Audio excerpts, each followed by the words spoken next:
Hey, this question is for Steph. Just if you could take me through all of us, those 20 minutes when everything is so frantic, and yet the composure that's needed to be able to get a result.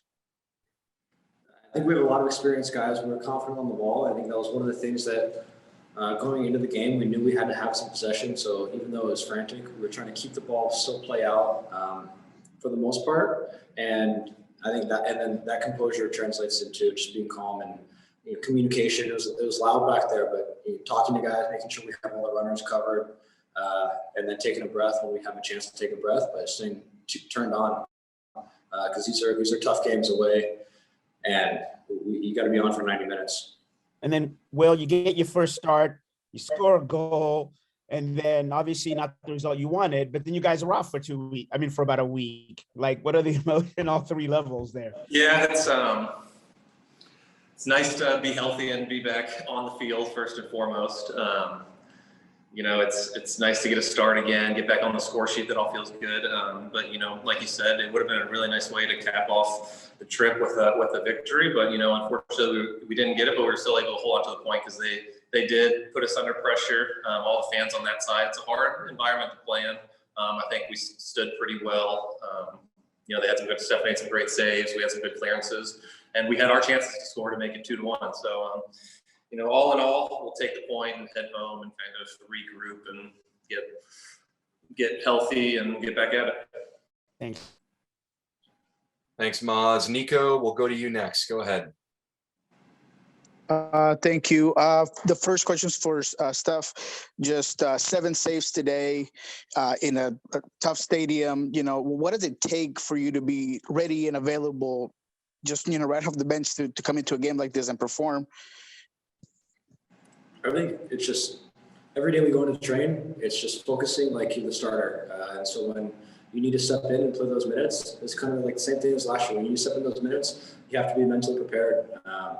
And kind of like I said last year, it's doing all these mental reps of these games and being ready for this environment and taking full concentration into each training so that, when you have to do it for 90 minutes, it's not the first time you've done it.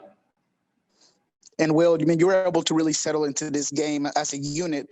They start pressuring you, then you guys kind of get back a little bit of possession. How would you describe your 55 minutes and the team's effort today?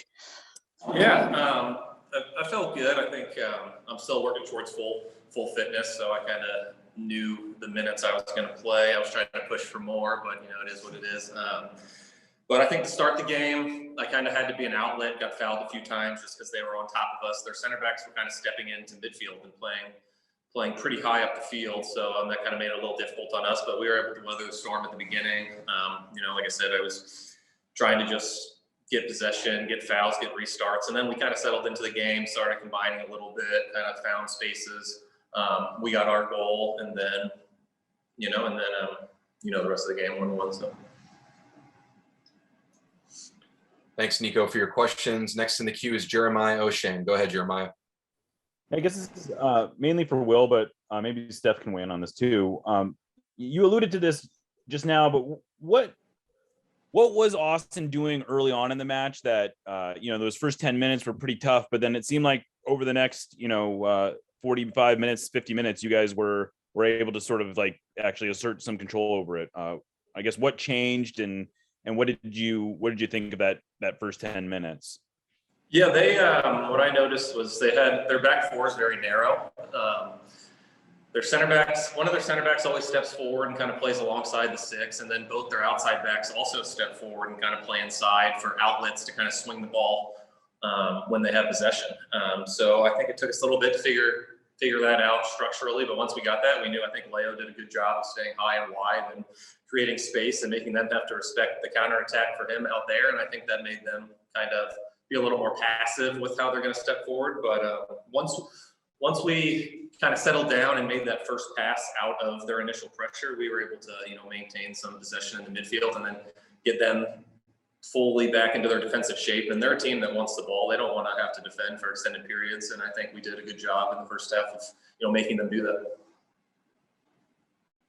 I think going out of the back they were pressing hard, and so it's just finding those spaces, understanding where the spaces were, and yeah, after the first 10 minutes, we were able to do that. Next question to Jada Evans. Jada, go ahead.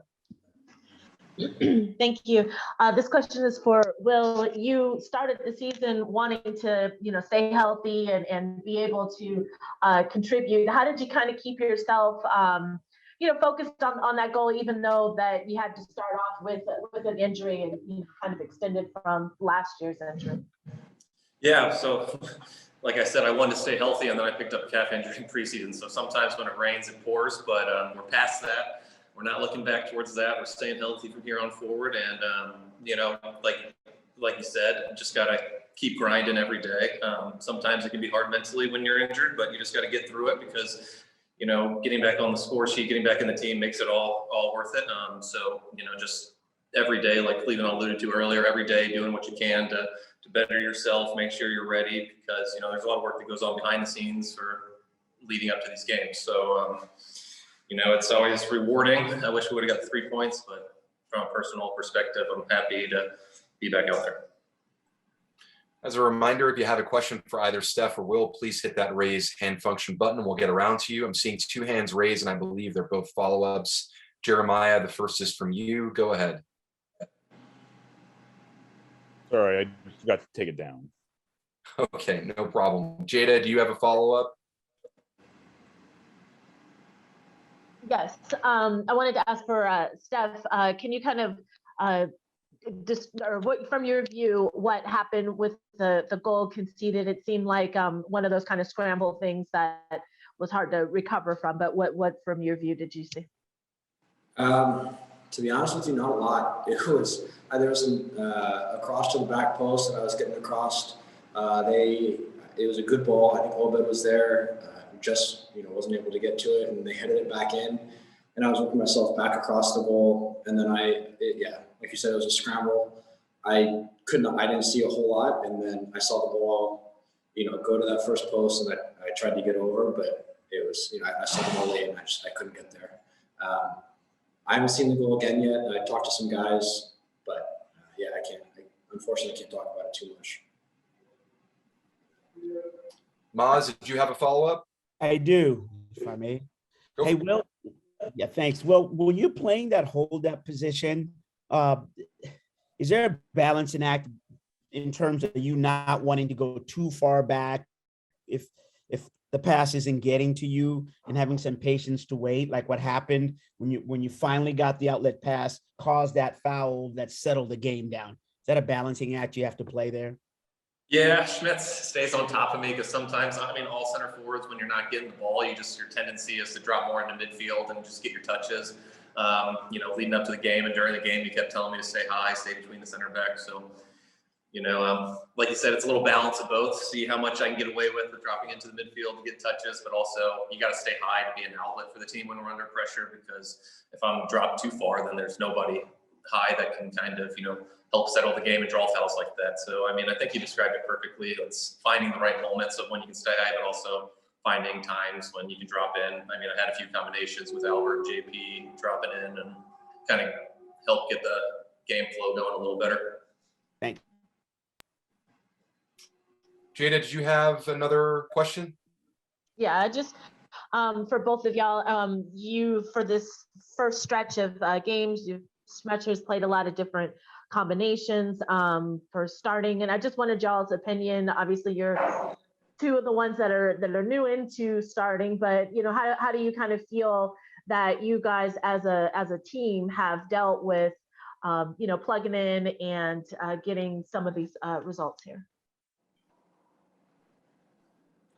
This is the deepest team I've been a part of, so I think we have guys that have a lot of experience. We have guys that probably can start on a lot of teams. So I think the flexibility to be able to do that, Spencer's using it perfectly, and I think we're showing that guys are capable of stepping up and doing it. So, I think that's something that makes the whole roster competitive every day at training, every day on the field, and our job is to make hard decisions for Schmitz, and that's just the way our team's built, and that's a really good thing to have in this league. Yeah, I think the depth plays a lot into it, and there's just a lot of trust within the team. Everybody trusts each other, so that when somebody steps in that hasn't been starting, or when when I stepped in, I know that the team trusts me, and that gives me confidence. And at the end of the day, it's a confident team, and that's where we're going to find some results. Mickey, we'll let you close us out as we get ready to welcome Brian Schmetzer in, but go ahead and ask your question, please. Thanks, Alex. Speaking of the results, I just wanted to kind of get your thoughts on how you think this first little portion of the season went. Obviously, you had some struggles in the first part of the MLS season, but you've obviously been successful in CCL, and then you finish it up with a couple of results here in your past 3 games. So just kind of your thoughts on how this first stretch of games went. I think it's difficult with Champions League going on, but like Will said, this is a very, very deep team, and I think sometimes, adding Albert in, he's a very, very big piece of the team, but he's a new piece, and so sometimes maybe it takes a couple of weeks for that, for us to really figure each other out and to work well together. I think that we have a very, very bright future and a bright rest of the season ahead of us, because this team, we know how to grind out points, and I think when push comes to shove and our backs are against the wall, we come up big, and I think that's carried us through Champions League. And I think, the number of games has been very, very tough. Coming off the preseason, we have a lot of guys that played international duty, so they didn't have much of an off season. We have a few guys injured, so we've had some adversity, but I think at the end of the day, we're on the up and up.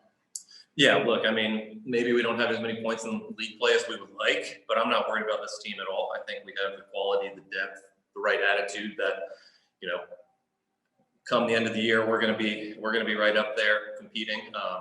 We still have, we're in semifinals of Champions League. Our goal is to win Champions League, be the first MLS team to do that. So I think we're balancing a lot of different aspects right now, and I think we're doing a really good job with that.